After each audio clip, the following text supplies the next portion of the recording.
done. Ah!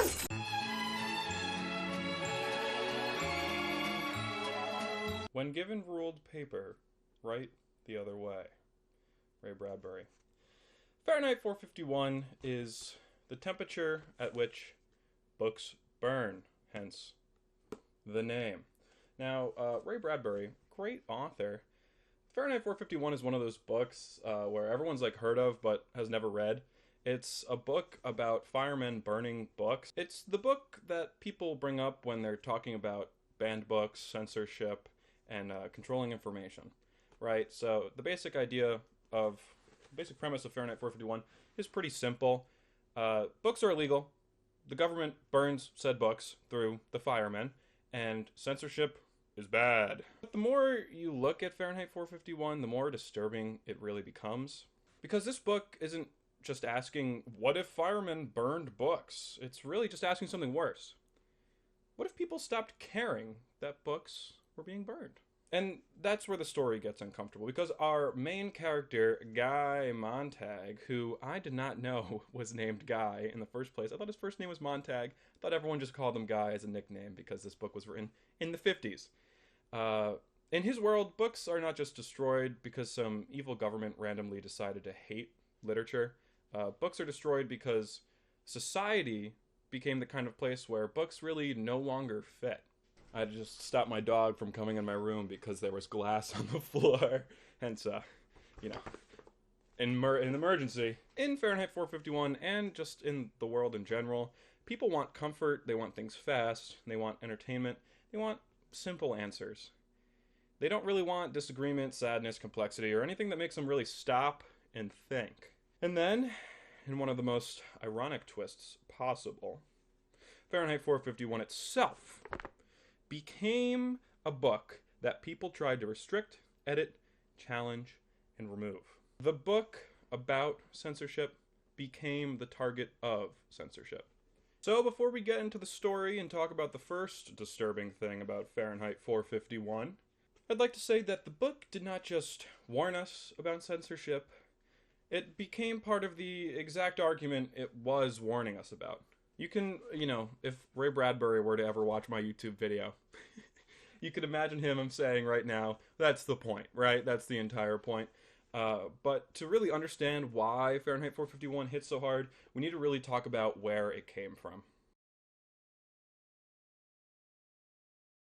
Fahrenheit 451 was published in 1953 by Ray Bradbury. Did I point to him? He's right there.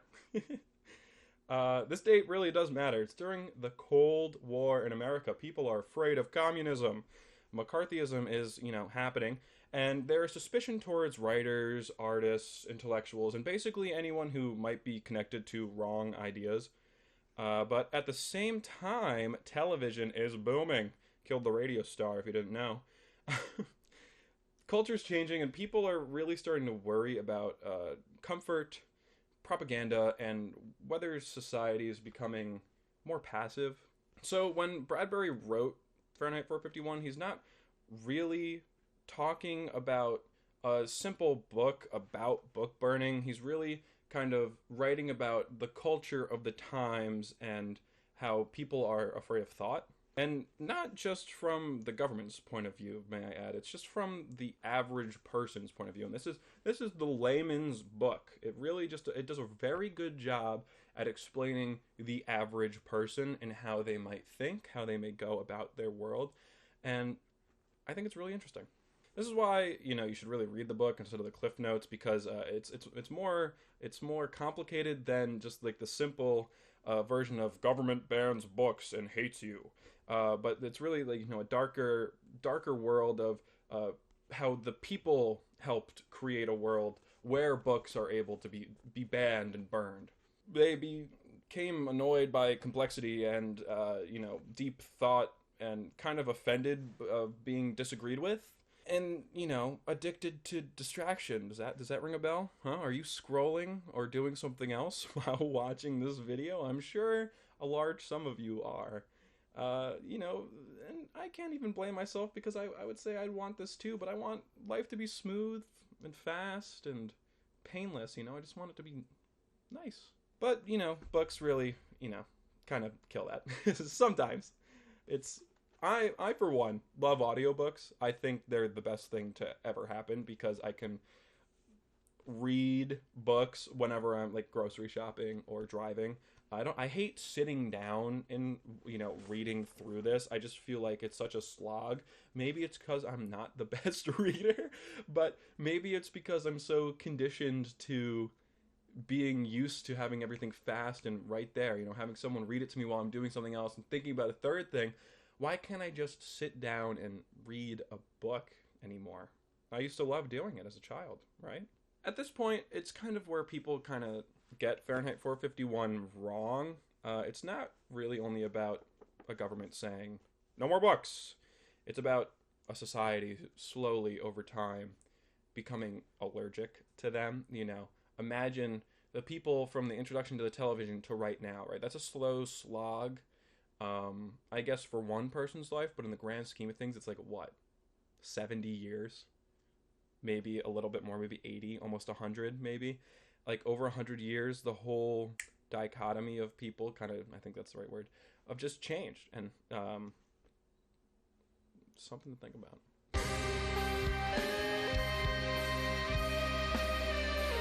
But that brings us to the story itself, Fahrenheit 451. If you haven't read the book yet, pause. Go read the book. It's super short. I'll tell you how many pages it has right now. It has like 237 pages. And the text is not that small. It's pretty big. The audiobook takes 5 hours. I finished this in a day. Maybe 2. I don't remember. I was on the train. It's really easy. So if you have not read Fahrenheit 451 and you don't want spoilers, stop here, stop the video here, go read the book, and come back. Now, a word from our sponsor. Hey, I'm editing right now. If you're enjoying the video, I hope you like it. I don't have enough subscribers or viewers to get any sponsors yet, so hopefully one day I'll be able to. If you know anyone, there's a business email in my channel bio. Enjoy the rest of the video.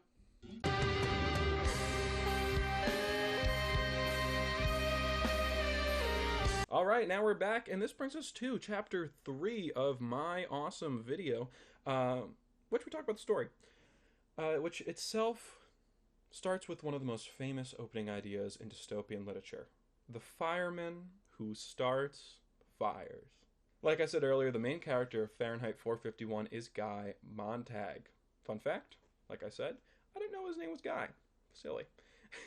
Montag is a fireman, but in this world, firemen don't put out fires, they start them. Their job is to find books, burn them, and burn the houses in which they are hidden. At the beginning of the story, Montag is not some secret rebel. He is not pretending to enjoy his job while secretly fighting the system. He likes it. Fahrenheit 451 opens with the idea that it was a pleasure to burn. That is important because Montag begins the story as someone fully inside the system, a cog in the machine, just living his day by day, waiting to punch out. Got a nice brewski. Maybe that sounds familiar, maybe it doesn't. He does not see himself as an evil. He does not see himself as brainwashed. He sees himself as a normal person doing a normal job, just getting a paycheck. And I don't blame him. Things are expensive. He has a nice job, has a stable income. He doesn't get paid that much, actually. He kind of gets on the short end there. But it's really just the creepiest parts of the book because he's just in there. He's just in the system, cog in the machine, not even questioning the fact at the beginning of the book. Spoilers! The world is already broken before Montag ever starts questioning it. So we don't actually know when this whole shift of the firemen really started. But there are some slight nods through some characters and Montag himself remembering when they were small children about books and how the world used to be and everything. But for the majority of Montag's life, we can only assume that this is the world as he knows it. Book burning is not treated like some shocking act of violence. It is treated like public service. Firemen are not hidden in some secret police force. They're as public, maybe even more public than firemen are right now in our time, 2026. And the firemen in Fahrenheit 451 are respected. They wear uniforms, they have rules, they have routines, and they have dope uniforms. Really cool. Um, but the nightmare is not hidden. It's really just normal. It's normal, and it's what makes this book feel a lot more dystopian, uh, like a normal dystopian. Because obviously it's dystopian. Like it's as dystopian as any other future book, but it's like Ready Player One or something. But it's a little bit more normal because the horror isn't really in your face. It's kind of just like no one is acting like there's a problem. It's just how it is. No one's like, oh man, I hate living in the stacks. It's just like, oh, there goes the fireman. Good job, boys. Let's keep on going.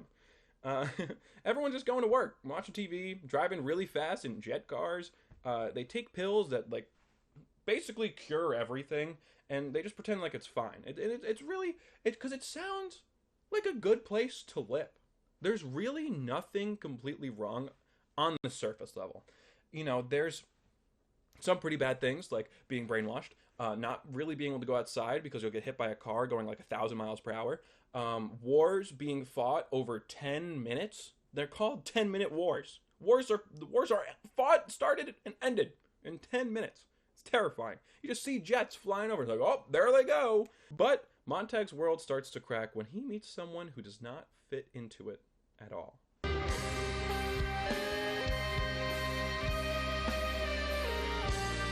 Montag meets one of my favorite characters in the entire book, Clarice McClellan, a teenage girl who seems very strange to Montag. Yeah, at the beginning of the book, I thought, is Montag going to be a pedophile? No, he's not. Clarice is just awesome. But the weird thing is, Clarice isn't really strange. She just walks outside, notices nature, talks to her family, and asks questions. She pays attention to the world around her. She's no different than me and you, right? Like, she's someone that we can put ourselves into in this novel and really understand what it's like to be a different person who, on paper, should be normal. But in Montag's society, in Fahrenheit 451, she is probably the most dangerous thing that can walk the earth. It's really just one of the darkest jokes in the book. The most normal human behavior is become suspicious. Nod back to, the whole Cold War era America thing. Clarice asks Montag, in probably my favorite line in the entire book, one of my favorite, it's up there, probably top 5. Clarice asks Montag, are you happy? Seems simple. It really is simple. But, I mean, if I walked up to someone right now, just like Clarice walked up to Montag and asked it, that question can destroy someone's life. Really, because they're in such a trance and they're not thinking about it, it could just weigh on them for a long period of time. And for Montag, that's exactly what it does. It destroys his life because up until that moment, Montag has been just moving through the world, really not looking at it. He has a job, a house, a wife, entertainment, a routine. On paper, he is supposed to be happy, right? You have all these things, and people say, oh, if I had this, I'd be happy. If I had that, I'd be happy. But you'd probably be the same thing. It's like the SNL skit with Adam Sandler. It's like, the same sad you here will just be the same sad you in Italy. Italy's not going to change it. You're still going to be sad. You're just going to be in Italy. There's no different. But when Clarice asks him that question, he really realizes has no idea what the answer is. He says that he's happy because he must be happy, right? He has a loving wife, and his wife loves him, so he thinks. But once he starts really thinking, he can't stop. It really just opens the floodgates of the whole thing. But this is what makes Clarice so important. She doesn't really hand Montag a manifesto of what she believes and how other people should believe her. She doesn't explain the entire system of how Montag is brainwashed and how society is collapsing. She doesn't really give him some grand revolutionary speech to change Montag completely. She just asks him a simple question that makes him pause. And in a society built on speed and distractions and just going, pausing is dangerous. And I really just love that Clarice doesn't really tear down the entire system. She just asks like an honest question and just is herself. Like she just loves walking around, asking questions, talking to people, observing nature. And it's just enough to break down to someone like Montag, and it's really just beautiful. But if Clarice represents someone who is awake in the world, Montag's wife, Mildred, represents the exact opposite.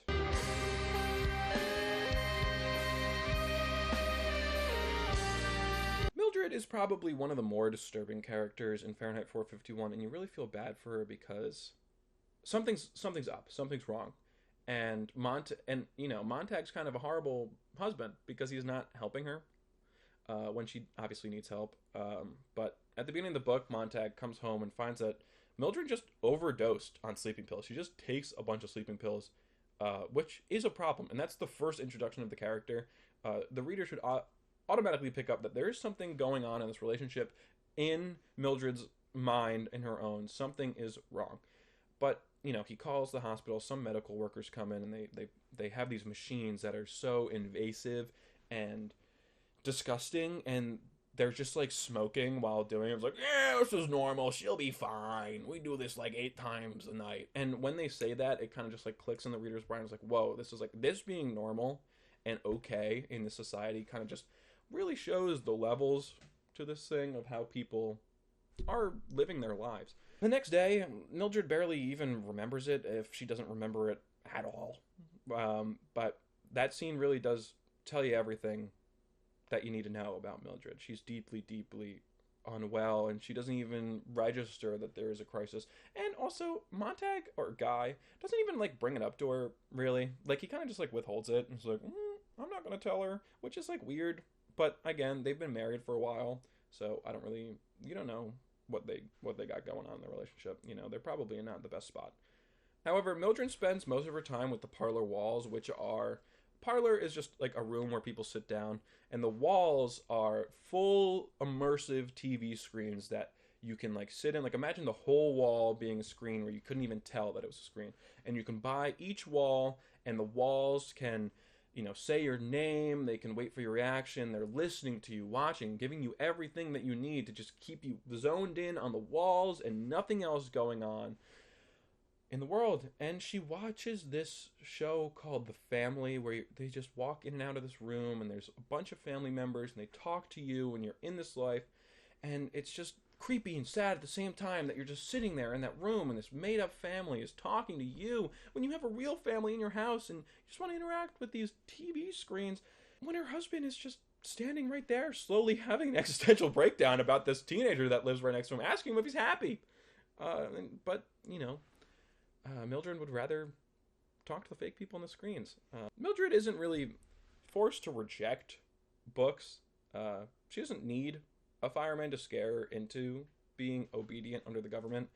She already does not want anything that makes her think. She talks and talks and talks about wanting more parlor walls, to just take out as much money as we can to put up a 4th wall, even though we just bought the 3rd wall. She wants to just be fully immersed in the parlor wall experience. Doesn't want to think about it. And you can tell by her taking the sleeping pills that when she's alone with her thoughts at night is probably when things start coming back to her, and she just wants to go to sleep, wake back up, go to the parlor, go to sleep, wake back up, go to the parlor, go to sleep, wake back up, go to the parlor, right? And so that's just terrifying. Eventually, when Montag brings books into the house later on in the book, which goes crazy style, find out that Montag's just been smuggling books the entire time and hiding them in the house.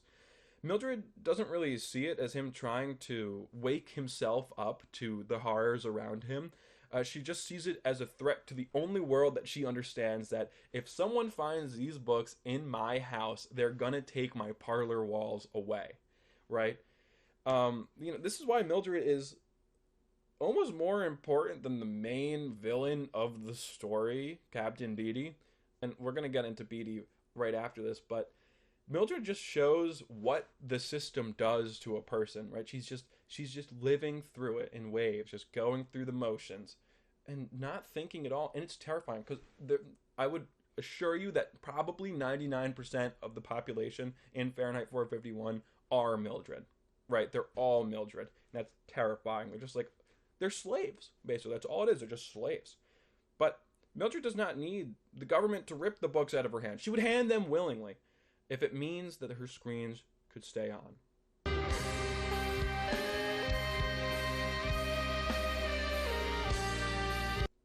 But now let's get into Captain Beatty, who, in my opinion, is one of the most interesting villains in media, period. I think he's so well written, and having a villain who is smart and knows a system and uses it to make him more powerful is just so terrifying. It's great. But Captain Beatty, let's give me Captain Beatty. He's Montag's boss at the firehouse, right? He's a fire captain. He loves burning books. He loves enforcing the system. So at first you'd expect him to just be like a simple authoritarian villain. It's like, we must burn books because it is the right thing to do. But he's not. He understands books probably more than anyone else in the book. More than Faber, more than Montag, more than Clarice. He's so well read when he's giving his monologues to Montag. It's like, it almost would put a tear to your eye that someone this smart could be so evil, you know? And I mean, leave it at that. He quotes literature, knows history, knows philosophy, and he knows the arguments. He knows exactly what society has lost, and that makes him even more terrifying because he's not ignorant. He's someone who knows what books are, and he still chooses to burn them. He wants to, like, hold all the information for himself and then close the door behind him. It's amazing. He explains that books made people uncomfortable. Different books said different things. Different writers offended different groups. Ideas contradict each other. People argue. People felt inferior. People felt confused. And society started flattening everything. Make it shorter. Make it simpler. Make it less offensive. Make it easier to consume. Remove the discomfort. Remove the contradiction. Remove the thought. And eventually books become the enemy. And this is all what Beatty says. Captain Beatty. The villain. He's telling the reader what happened, basically. How to do it. He's giving you the instructions. It's in front of you. Beatty's argument is disturbing because it's not random. It's just twisted version of convenience. He is basically saying people were happier when they don't have to think as much. And that's probably true, which is horrible. But this is why Beatty is such a well villain. He doesn't just say books are bad. He says books make people unhappy and we solved that problem. So, I'll say this. The scariest villains are not always the ones who do not understand. Sometimes they understand perfectly and they still choose the wrong side. Which, is that not what a villain is? Where he's choosing to be bad? A villain that is accidentally bad is someone making a mistake.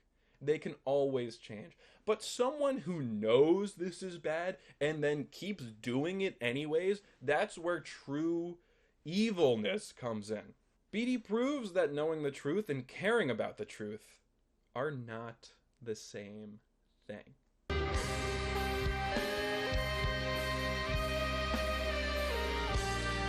This is where, in my opinion, Fahrenheit 451 becomes much bigger than just a story about burning books, because now it becomes a book about knowledge and four-dimensional chess, really, which don't even ask me to play. A very disturbing part of Fahrenheit 451 is that censorship is not really the beginning of the problem, it's just the end result. By the time that the firemen are burning all the books, society has already lost something very much deeper. Very much deeper. What the? People lost curiosity. They have lost attention. They lost empathy. They've lost their memory. There's a lot of people in this book that don't even remember what it was like before this happened. You know, and even Montag, like, he's asking, when do the firemen start? And when they start burning houses for books, and they said Benjamin Franklin invented the firehouse because houses were always fireproof and they needed to burn books. Benjamin Franklin! Whatever. This is like, I think this is another thing why Fahrenheit 451 is so terrifying. If you ever read The Shining, or even watched the movie, the monster is not really something you can see. I mean, yeah, there's, what's his name, Jack, right? Who's like, or, yeah, Jack, Johnny, that guy, here's Johnny. You know, he obviously becomes the villain, but like, the villain itself is the hotel and everything around it, and that's kind of the same thing with Fahrenheit 451. There's no like monster hiding in the shadows, like no like Frankenstein or Dracula around the corner, but the monster is like society and the society and the culture that has shifted, and that's what makes it terrifying. It's like a hive mind of people. You can't really pinpoint exactly what the bad thing is. And that's terrifying. That's terrifying. Not knowing what the monster is probably scarier than the monster being right in front of you. But even being written almost 100 years ago now, 70 years ago, uh, it still feels so modern. Like, you read some things in this book, it's like, wow, how did Ray Bradbury just get it right on the nose? You know, he predicted all the technology and how people would just be dull and numb because of it.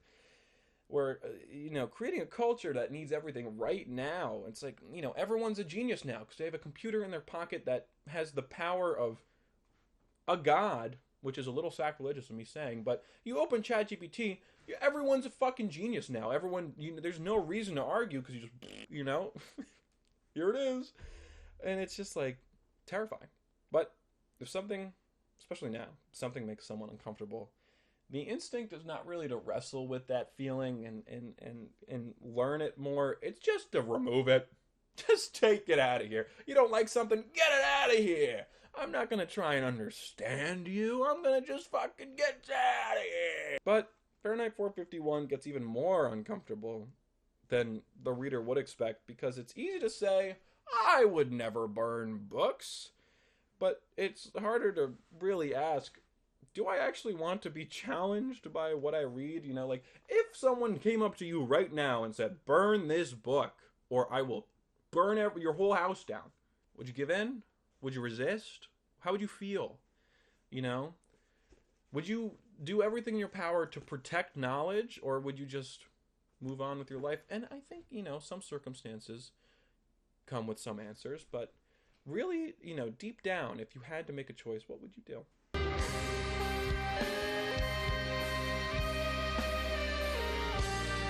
Let's talk about Fahrenheit 451 being banned now for a second. We really talked about the general overview of the book without spoiling too much, getting into some characters.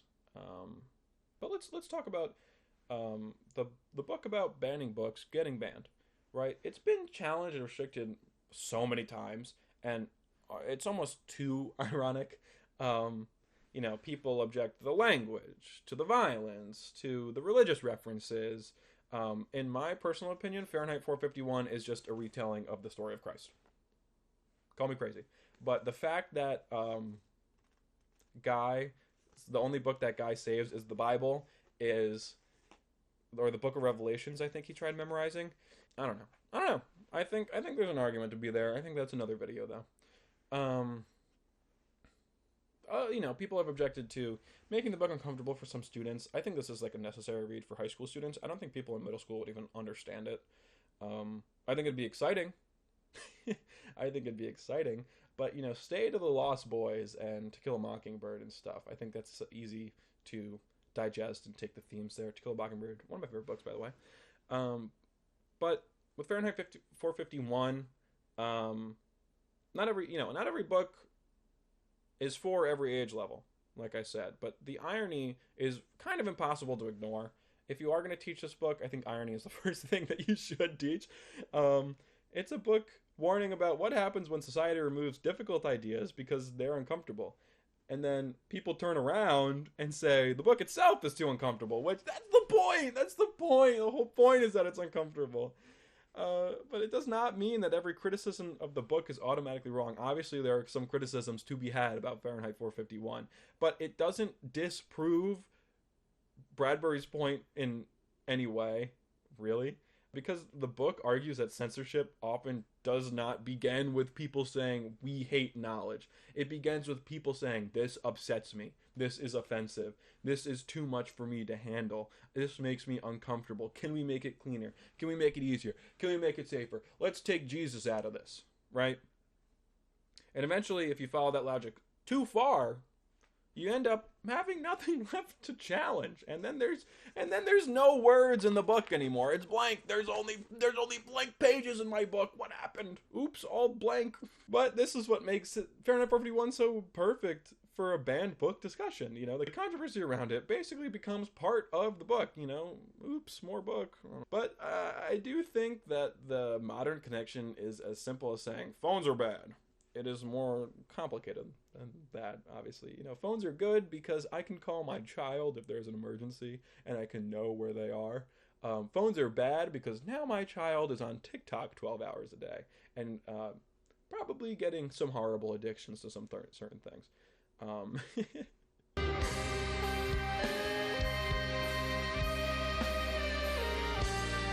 a lot of people connect Fahrenheit 451 to modern technology, and it makes sense. You know, the parlor walls feel like giant TVs, Mildred's seashell radios feel kind of like earbuds, and the constant entertainment feels eerily familiar in a way that's like, this guy was probably psychic, Ray Bradbury. But I think saying that Bradbury predicted phones or predicted social media is too simple. Um, I think anyone that thinks hard enough can really predict the way um, that some things will be inserted eventually. Like, obviously, there's going to be a personal device in my pocket one day, and I will be connected to people, right?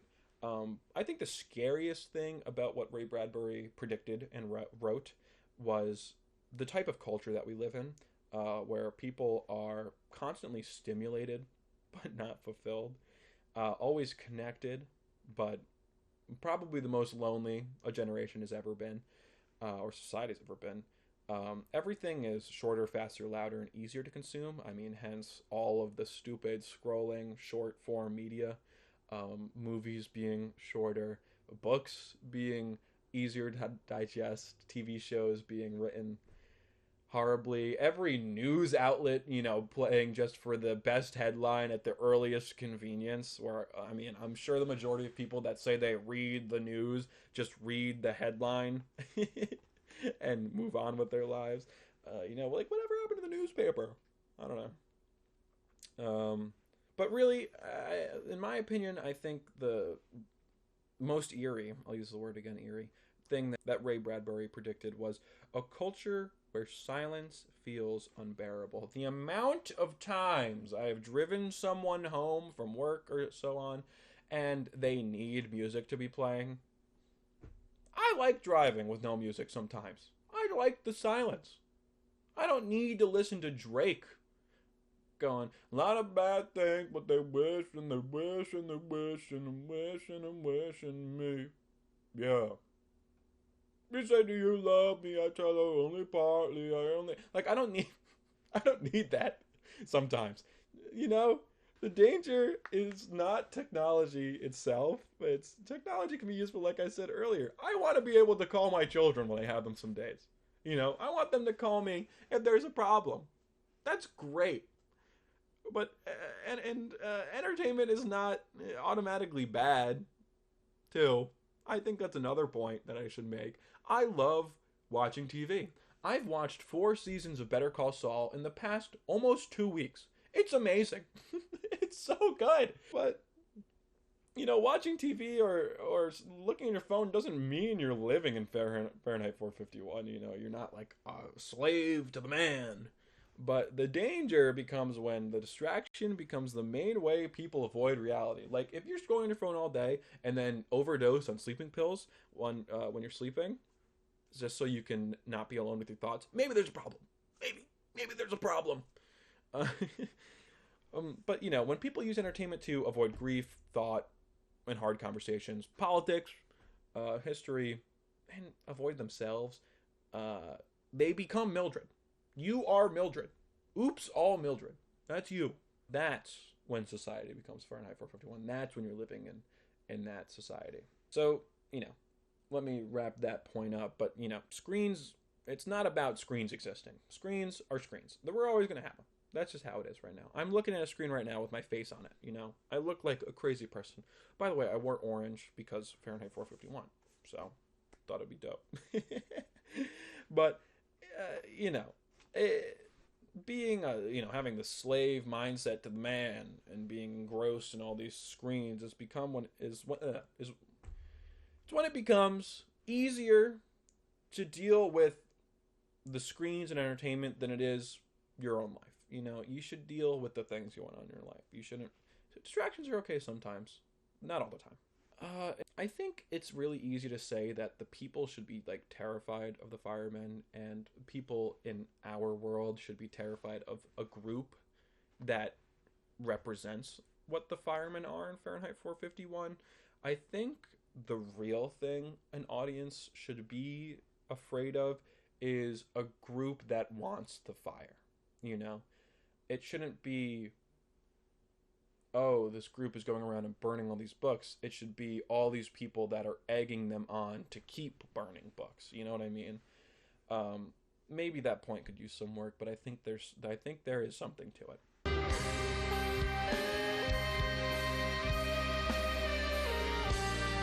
But spoilers.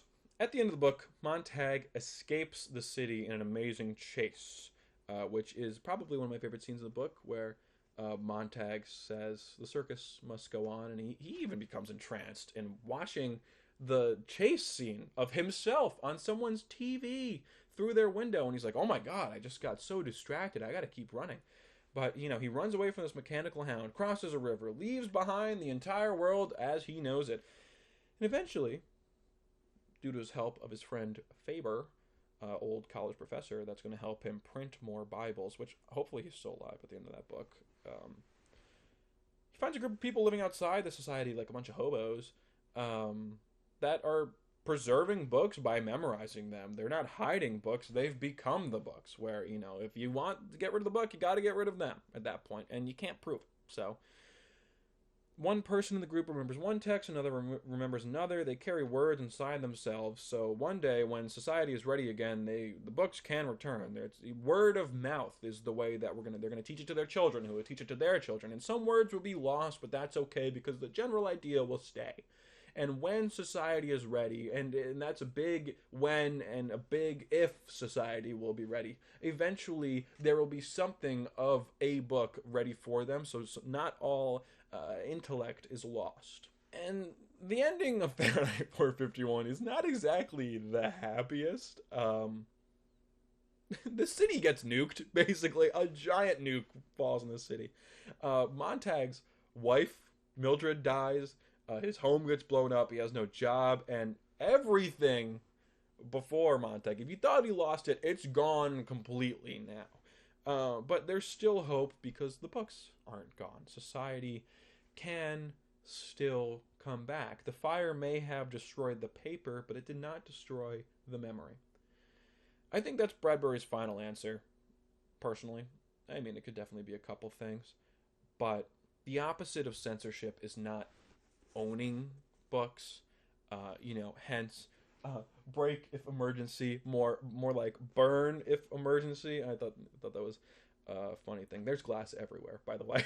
The opposite of censorship is not just owning books, it is remembering them, understanding them, talking about them, passing them on. Read something and tell two people about it, and they'll tell two people about it. A book does not matter just because it sits safely on a shelf. It matters because someone cares enough to carry the meaning of it forward. I think the ending's very powerful. Having a big boom at the end of it. Having a bunch of scholars and laymen remembering the books that matter to them because they want to tell them to generations after. It's suggesting that if a culture destroys itself, meaning itself can survive through the people.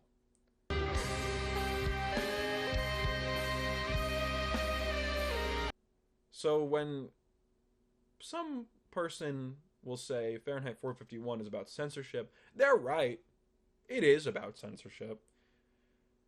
But it's only part of the book. You know, there's deeper meanings in every piece of literature. Fahrenheit 451 isn't only about censorship, it's about distraction, numbness, comfort. It's about people being so afraid of difficult ideas that they'd rather live in a fake world rather than a real one. Because the firemen are not the beginning of the nightmare. That's why the book is more disturbing than you may think. The firemen are the final step. Before a book burns, curiosity burns, attention burns, memory burns, conversation burns. The desire to actually understand another person burns. And by the time the flames get to the books, most people are too distracted to even care. That's the real horror of Fahrenheit 451. Not that a society is losing its books and knowledge, but that it's lost a part of itself, that new books mattered. Hey, thanks for watching. If you like this video, pick up the book. Maybe I can get an affiliate link or something, maybe not. And consider subscribing, liking the video. Our next video is going to be on the Jersey Devil, where I will be going to New Jersey and trying to find out the reasoning behind it. But if you like this video, why don't you check out some more? Thanks.